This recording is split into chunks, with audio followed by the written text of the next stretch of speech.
Hi there. Welcome to an episode of the Zimbabwe Bright Future Syndicate podcast series in partnership with Africa University Roadtropped and Elevation Zimbabwe. As you know, this podcast is going to be giving students and potential students information about university and also general life surrounding higher education in Zimbabwe. We're joined again by another one of our guests who is going to tell us a little bit about their experiences and their time at university today. So let's get right into it, and over to you. Please could you tell us your name, what subject you're studying, and what year you're in? Good evening, Blessing. My name is Faustina Muswerakuenda, mostly known as Fa, which I actually do prefer much better. I am from Africa University and I'm a third year, second semester student studying psychology. Yes, Bachelor of Social Sciences and honors in psychology. Thank you so much for joining us, Fa. I'm really excited to know more about your course content further on in the conversation because I personally don't know too much about psychology as a studied subject at university. Before we get into that, though, I wanted to go right back to the beginning and ask you if you knew what you wanted to study at university when you were doing your A levels. To be honest with you, I when I was in A level, I wanted to do law. That was my set program, and I saw myself as the lawyer, not even the lawyer, a lawyer, the lawyer, and excelling in the program and whatnot. Until I got denied for the program in like four universities outside Zim, and almost all the universities in Zim that have law as a program. And then I had to switch because African University did not offer law as a program. So I had to switch programs. I had to start from scratch, starting to think what exactly am I going to do if it's not law, and that really sucks. But I did not end there. Obviously, you'd be like, I figured you could always join it somehow after you graduate with whatever degree that you be, whatever program you'll be doing. So in my head, I was like, I can always make a plan after and find my way back into the law department. And then I applied for psychology from nowhere. Like I'd never thought about it as a program. I'd never expected myself to be doing psychology, but then it happened, and well, here I am doing psychology. So no, I did know what I wanted to do, but I then didn't do what I wanted to do. Yeah, if that makes sense. Oh my goodness, I love the resilience mindset. Look at you just making the best of the situation and rising from the ashes. So, at the time when you started looking into alternative courses, and then obviously you eventually settled on psychology, did you have anyone around that helped you decide? And if not, did you have anywhere that you could go to find the information about the courses offered at the different universities in Zimbabwe? Okay, let me tell you one thing about my application. Okay, now I'd have to get into the application process part. But anyway, my sister learned at African University. She studied psychology as well. It's not like I copied, but psychology was the best program I could choose from because I did not want to do anything that has to do with politics. I did not want to do anything that has to do with sciences, like proper sciences and math and whatnot. So psychology was my best choice. Right. And seeing from what she has done and what she had done and what she was doing at that moment, because she was still enrolled in school, and the things she talked about, the information she'd have, this way she'd answer certain questions, I found it intriguing. And I was like, okay, probably this program would be well suitable for me. Right. So, yes, I chose psychology then. Um, the courses offered, I could have used the prospectus to find those courses, but I didn't because I just asked my sister. So to answer your question, yes, my sister did help me in um, telling me what it's all about or what happens in psychology, the courses offered and what and whatnot. So it wasn't so bad. it wasn't so bad, but the process wasn't so bad. So yeah, that's what happened. Well, on the bright side, you found information from a trusted source who had first-hand information. So that's really great. Now, yours is a very inspiring and unique story in the sense that you did know what you wanted to do, but you ended up not doing that, and you found out the information, which was relevant to you, and you looked at what you felt like would be compatible with you as a person. So I'm really curious to find out if you could tell your younger self something that's either good or bad that you wish you knew earlier about going to university, what would it be? If I could tell a younger me something good or bad before I started university, first things first, don't do things out of spite. Don't do things, by that I mean that don't do things because you want to irritate your parents. Don't do a program because you feel like going against your parents. Not saying I did that, but I'm just telling myself it's something that I've seen people doing over the years, and it's way it doesn't get you anywhere. Don't do things out of spite, because your parents want you to do something science related program in university, and then you say, "I'm not gonna do it. I'm going to do psychology instead." And then you get into the psychology department and you realize, "Oh no, this is bad. I can't do this. I was gonna be better off in my sciences, right?" So now what? You have to restart, drop that program, and then restart again. You just you're just putting your life back. One, two, do things that you know you'll be good at. If you feel like politics is not for you, do not do politic related programs. If you feel like accounting and numbers are not for you, do not do them. You might have done them in A level, but the thing with university is that sometimes what you did in A level as close close to nothing with what you didn't do in university. Yes, of course, when you do accounting in high school, it does you do need that information when you start uni and you're in the accounting department and whatnot. But you can always start afresh from psychology. Even you can come from doing sciences and start doing psychology and still excel so much. So I would tell myself to do what I feel is right for me, because at the end of the day is it's about me and not about the paying the person paying my school fees, and not about the person I live with, and not about what my family does not mean if my family is into accounting and we have a family business, we have a family accounting firm, I'm also supposed to do the same thing. What if I want to do HR? So why not do psychology and be the HR manager for my family business? You get, you don't do things because other people are doing them. You don't do things out of spite. You don't do things out of force. You do things because you feel you would be good at them, you'd excel in them. So yes, that is what I would tell myself. Yes, definitely. And I feel like it's a trap that a lot of people could potentially fall into. So that is something that we definitely need to talk more about when we're having conversations about, picking what you want to do in life and picking what you want to study as well. Really great. I'm so glad you said that. I think it's a really, really good point that you're making there. So I guess you're the perfect person to ask this next question. I know you said that you got advice from your sister when she was still studying at university about what her course content was about to help you kind of shape your decision process as well.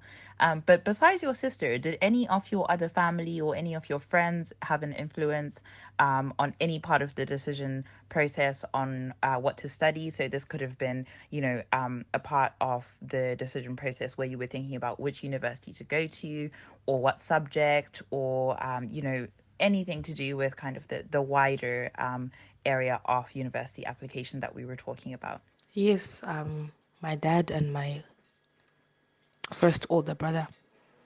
My older brother said to me he knew about the South African university applications that I had done for law as a program, and that I hadn't gotten in on some of them, and I was awaiting two more replies, but they were only coming like in January 2019, and this was around July 2018. And he said to me, whilst you're waiting for those replies, why not enroll into a Zimbabwean university, for example, African University, which starts in August? Do something in the meantime, and if you happen to get low in those South African universities, then you might as well, you can just drop out of African University and go. Any other Zimbabwe university was not an option to him at all.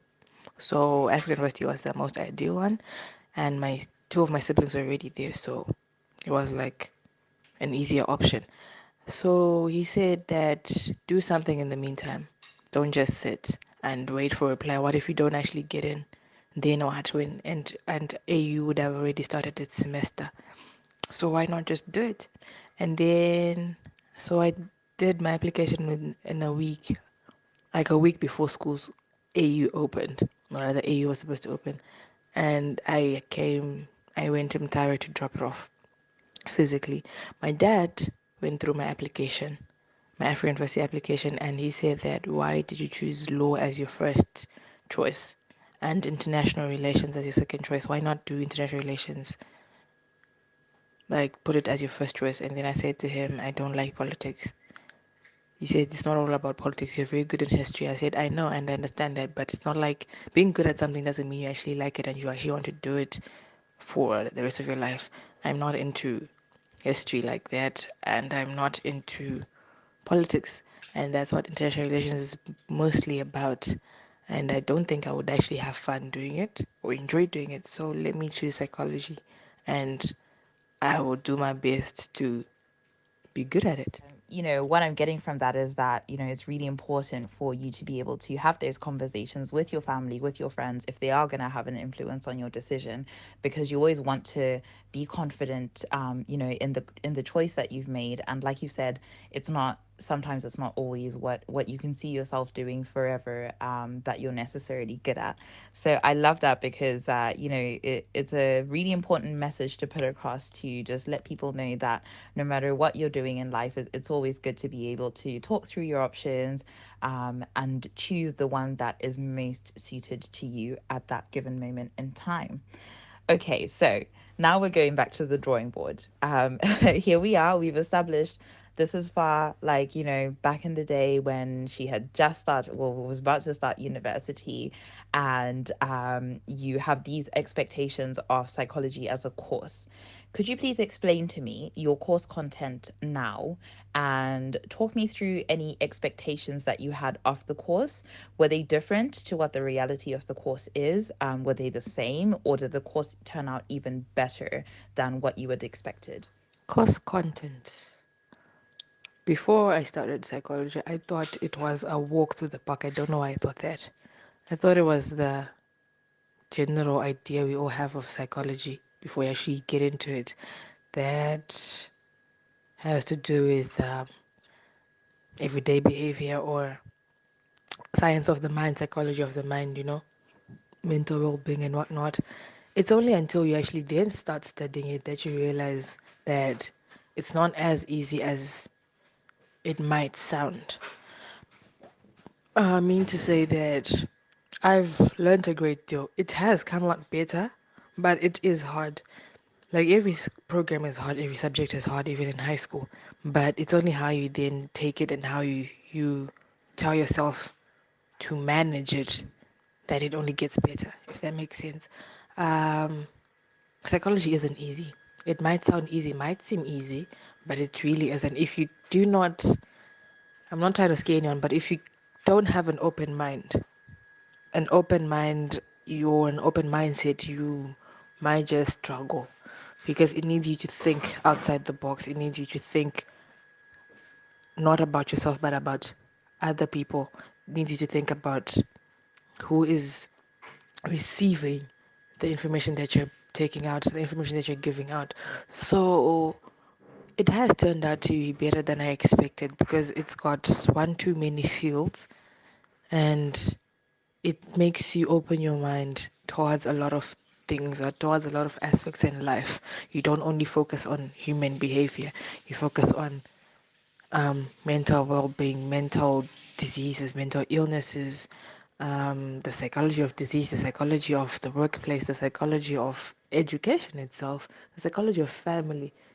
it touches a lot of things. So it has turned out to be better than I expected to be. I only thought it was like one straight field, yet it's actually not. You find yourself researching about different things. You find yourself uh, creating making ideas with different people from different fields. You find that you're actually involved in not only social sciences, but you can actually branch out and help out or interact with people who are in different departments, be it accounting, sciences, health, agriculture, even. So yeah, that's turned out better. Oh, I'm glad to hear you've had the benefit of it turning out more difficult than you thought, because the last thing you want to do is be bored, I suppose. Especially when it's something that you weren't originally planning on doing. So okay, that's given us, a high level overview of, what the course entails and what kind of areas that you look at. But now drilling down into more detail about, your experience so far. Have you had the chance to pick any of your modules, or have all of the modules been, kind of assigned to you beforehand? And if you have had the chance of picking any of these modules, why did you pick them? What was your motivation behind, going for one over the other? Sadly, in my college, which is the College of Social Sciences, Theology, and Education, we do not get to choose modules like some other colleges at my school. So no, all my modules have always been assigned. They're assigned to me. All I have to do is all I have to do is register them. Except when you begin, like when you start university, when you're still in first year, you are allowed to choose between Portuguese and French. You only have to pick one. International students that do not come from an English speaking background have to choose English, of course, as because they can't speak English and they need to learn English. The rest, locals, most Zambians, they get to choose between French and or Portuguese. You can't do both unless they allow you, but I've never heard of that. So you have to pick. So my modules are assigned to me, sorry, all of them from beginning to end. They might only change saying, don't do this um, module now. You're going to do it in your third year. So for now, you're doing only five. That's the only change there is. Yeah, no, definitely. And I think it's good for people who are wondering about how to manage your workload and what type of workload they can expect as a psychology student at Africa University. I'm actually really interested to hear more about this next question that I'm going to ask you, mainly because of the story that you've told us so far. It's such an inspiring and it's one of those stories that makes you want to be resilient in whatever you do in life, because you really did bounce back from, kind of the setbacks that you experienced, and I'm hoping that you're enjoying it. It sounds like you are enjoying it.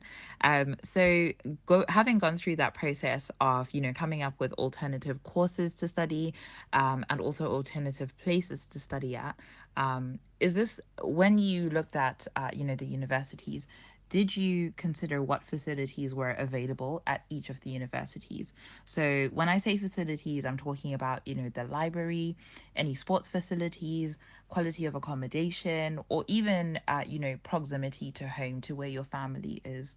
I suppose, having looked at a lot of different options, it would be really good to hear from you and to hear what kind of factors went into kind of your final decision. I know obviously you said that, you spoke to your dad a lot about the course choice. You also spoke to your brother as well, who really wanted you to go to Africa University. So because of the fact that you already kind of had this remit, at any point in time, did any of those other aspects that I just mentioned cross your mind, or was it always just mainly focused on the course content and then the facilities kind of came after as a secondary thing? Honestly speaking, some of those things did not cross my mind during the process of the application. based on the fact that I had been to African University over the years since when I was still in high school. When I was still in high school, because of my siblings, I knew most of the things that happened, the facilities that were there. So it wasn't, it really didn't like push my decision like that.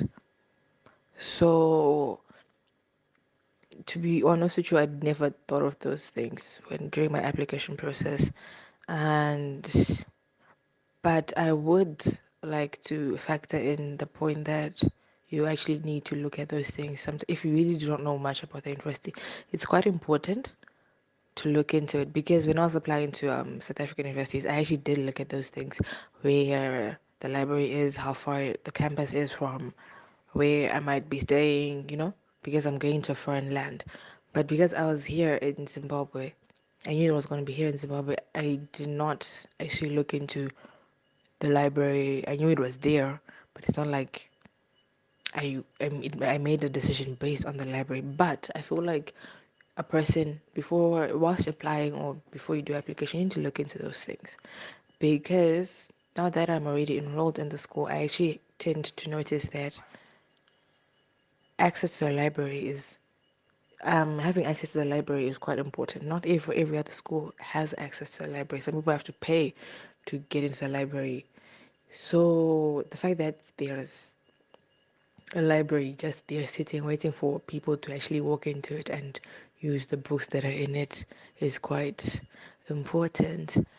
Sporting facilities, I was big on sports in high school, yes, but when I got to university, I joined basketball, but then due to um, long-term injuries, I had to stop sports like altogether. So it was a good good it was a good distraction away from the books, away from academics. But because I had to stop it, you also have to then look into something else you can spend your time doing that is not just academics, because well, even the brightest kid in school needs to take some time apart. To take some time apart from reading and always doing their school assignments, always doing school stuff and whatnot. Fa, it's been such a pleasure speaking to you today. And I really do appreciate all the time that you've taken to give us your advice, tell us a little bit about your story, and give us some insight into the experiences that you've had over the last, few years. So, to kind of round everything up, we spoke a lot about, things to do with your opinion. We spoke a lot about, the course subject itself, and we spoke a lot about the your experience as being a university student at Africa University. But now, I just wanted to conclude on a positive or maybe negative point, who knows? And I wanted to pose this question to you because I feel like no interview is complete without this question. So, looking back at your time at university, what would you say has been the most valuable lesson you've learned? This can be either to do with academics or life in general, but I would love to hear from you what you feel like, is the one most important thing that you could tell someone who wanted to summarize, what they took away from our interview with you today. One thing I've learned, the answer is always no until you ask. The answer is always no until you do it. The answer is always no, or rather, let me say negative, until you actually take a step forward and act upon it. People need to realize that we are capable of so much more than we put on. That's one thing I've learned. I never thought I was never an A student from my form 1 to 4. Like at, at all. I was never an A student. And that I found that very odd, because in primary I was an A student. And then I got to high school and I wasn't an A student. Then in my head I was just like, am I dumb now? Like, have I just gotten dumber over the years? Like, what's going on? But I didn't lose hope. When I started A level, I told myself, no, you're better than this. Like, you can do this. You're just not pushing yourself hard enough. And then I was an A student through my A level. And I started uni. I thought I wouldn't be actually able to do much. And I did not want to rely on my sister's information or my sister's help. So I did it. I wanted to do things for myself to actually realize my own potential and stretch my own potential. And I did. And I'm quite good at what I do, so I believe. Um, so one thing I have learned is that I am better than I put on, and I can do half the things that I tell myself I can't do. And every time I tell myself I cannot do it, I will not be able to do it. But because I tell myself you can do this, then I will be able to do it. So that's one thing I've learned from uni, academic wise. I can stretch myself. I'm able to stretch my mind further than I even know myself. And outside academics, social life, or socially, I have learned that if you do not have it, you do not have it. If it's not for you, it's not for you. Don't force things. You don't force things, be it relationships, friendships, friendships with lecturers. Even if that lecturer doesn't like you, they don't like you. They will never start liking you because you buy them and you get them an apple every day. It's not that easy. You get. Not saying I've done that, but I'm just saying, if it's not for you, if it's not meant for you, it will pass you, and you should not ever force things, and to always be content with what you have as a person, because you can't be pretending. You don't get anywhere by pretending to have $1 million when you only have $5 in your pocket. You don't get anywhere because people are just going to really honestly like you for the wrong reasons, and if they find out the truth, trust me, you will not have any of those people backing you up. So yeah, be content in your social life. Be content with where you come from. Be content with what you have, and academically, stretch yourself, stretch your mind, stretch your potential further, beyond further even. So yeah, that's all. Fa, thank you so much for your time today. I do wish you all the best in your future studies and anything that you put your mind to beyond university. I've been Blessing Matamba, the founder and a trustee of the Zimbabwe Bright Futures Syndicate, and you're listening to the podcast series produced in partnership with Africa University Rotaract and Elevation Zimbabwe. Thank you to all of our listeners out there, and until next time, we do look forward to seeing you again.